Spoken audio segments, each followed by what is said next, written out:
Sepertinya perang di Ukraina akan menjadi semakin panjang, jauh dari perkiraan banyak pengamat yang mengatakan Ukraina merugi karena semua senjata yang dikirim pihak barat adalah berupa pinjaman atau hutang. Karena itu, perang harus dihentikan dengan Ukraina mengaku kalah dan Rusia mendapatkan 5 wilayah Ukraina atau seluas 20% wilayah Ukraina lepas ke Rusia. Bayangkan, dari perhitungan analisa keuangan, bunga dari pinjaman ke Ukraina selama 10 bulan berperang adalah $20 billion, alias anggaran yang telah diturunkan pihak barat lebih dari $500 billion.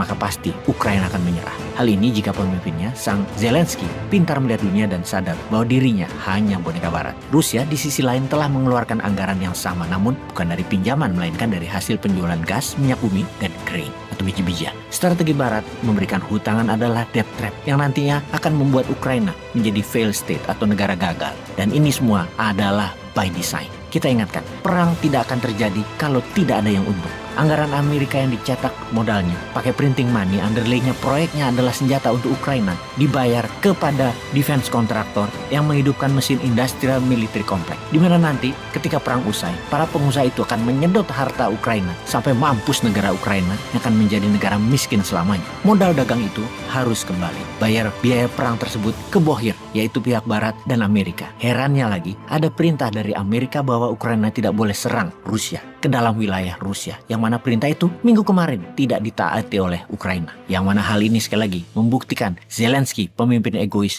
yang tidak peduli pada rakyatnya. Ukraina melancarkan serangan udara menarget 2 pangkalan militer di wilayah Rusia menggunakan pesawat tak berawak atau drone pada minggu lalu yang menyebabkan Rusia membalas serangan itu ke banyak infrastruktur kelistrikan di Ukraina. Saling serang tersebut mengakibatkan eskalasi pertempuran di berbagai wilayah meningkat. Rusia yang geram dengan jembatan yang dibom pihak Ukraina, tambah marah dengan 4 serangan udara masuk ke wilayah Rusia, di mana serangan dari pihak Ukraina juga bisa dikatakan menjadi yang paling berani sejak negaranya diinvasi Rusia 10 bulan lalu. Karena bukan menyerang wilayah Ukraina yang dikuasai oleh Rusia, namun masuk jauh ke dalam wilayah Rusia. Pihak Ukraina menggunakan drone era Uni Soviet yang menarget pangkalan militer di Ryazan dan Engels sekitar 483 km dari perbatasan Ukraina, merusak bandara militer dan merusak 2 pesawat tempur. Lapangan terbang pangkalan Engels di dekat sungai Volga selatan Rusia adalah pangkalan yang menjadi rumah bagi pesawat pembom jarak jauh Rusia yang mampu membawa hulu ledak nuklir. Sejumlah pesawat Tupolev 160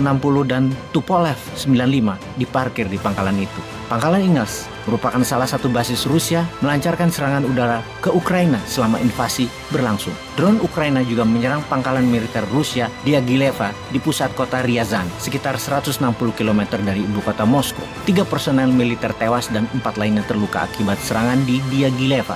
Tak lama dari serangan drone Ukraina, Rusia mengirim rentetan rudal ke kota-kota negara Ukraina hingga membuat pemadaman listrik di sejumlah wilayah di kala musim dingin berlangsung. Kota Odessa, wilayah yang saat ini diserang Rusia, selain banyak infrastruktur jalanan juga dibom oleh Rusia yang mengakibatkan kerusakan parah juga di ibu kota Kiev. Perang yang diatur-atur oleh pihak Amerika kepada Ukraina adalah hal aneh, namun ini semua rahasia umum kecuali si egois Zelensky yang tidak sadar.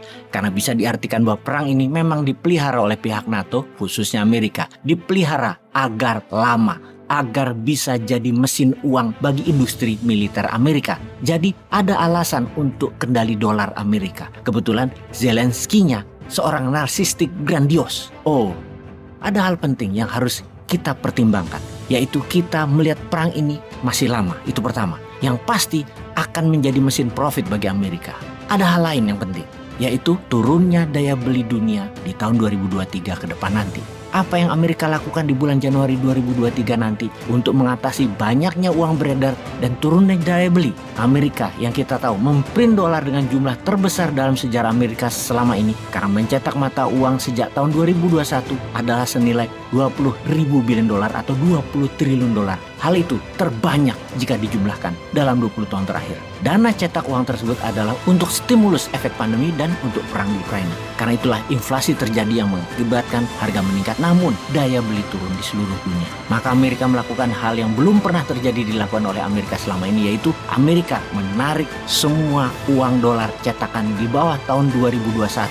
Dan ini semua berlaku di Januari 2023, alias kalau uang dolar cetakan tadi tidak ditukar dengan uang baru, maka dolar cetakan pertengahan tahun 2021 ke sana, uang lama tersebut menjadi tidak berlaku. Dunia saat ini gempar dan marah kepada Amerika. Ini langkah yang akan menyebabkan blunder bagi Amerika pastinya, karena triliunan dolar akan hilang dan menjadi tidak bernilai. Walaupun hal itu mungkin akan menstabilkan uang beredar dengan hasil produksi, namun hal ini adalah tindakan kurang ajar dan tidak amanah atas kepercayaan dunia akan dolar. Maka sahabat, kesimpulan yang kita dapati adalah perang Ukraina masih harus panjang agar uang cetakan Amerika yang dicetak sejak tahun 2021 sejumlah lebih dari 20 triliun dolar punya underlying proyeknya, yaitu peralatan perang. Kedua, nilai dolar akan menjadi tidak menentu, bisa naik karena demand besar atau rush, dan mungkin akan membawa dolar terhadap rupiah ke arah 18.000 rupiah per dolar. Kemudian, ikatan kuat petro yuan sebagai pengganti dolar dalam mata uang transaksi pada dunia perminyakan akan buat demand terhadap dolar menurun. Devisa Indonesia bisa amburadul jadinya. Sudah dolar mahal, namun kebutuhan buat transaksi antar negara berkurang.